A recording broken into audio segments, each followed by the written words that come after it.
आता बघूया टॉप 9 मोठ्या बातम्या।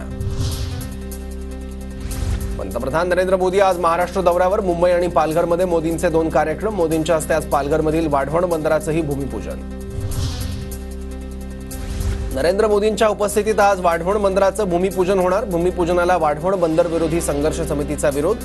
संघर्ष समितीच्या पदाधिकारी आणि कार्यकर्त्यांना पोलिसांच्या नोटीस।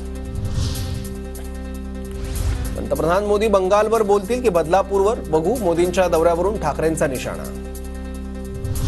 बीकेसीतील वर्षा गायकवाडांच्या आजच्या आंदोलनाला परवानगी नाकारली। वर्षा गायकवाड यांच्या घराबाहेर पोलिसांचा मोठा बंदोबस्त।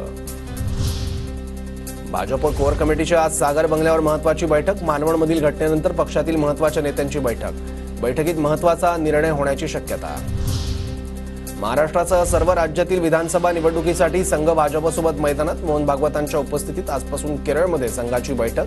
संघाशी संबंधित 32 संघटनांचे प्रतिनिधी आणि भाजपकडून जेपी नड्डा, शहा आणि बीएल संतोष सहभागी होणार।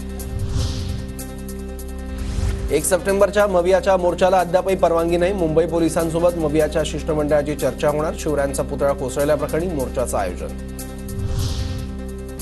खासदार संजय राऊत आज मालवण दौऱ्यावर। राजकोट किल्ल्यावरील कोसळलेल्या शिवरायांच्या पुतळ्याची पाहणी करणार। विनायक राऊतही घटनास्थळाला भेट देणार।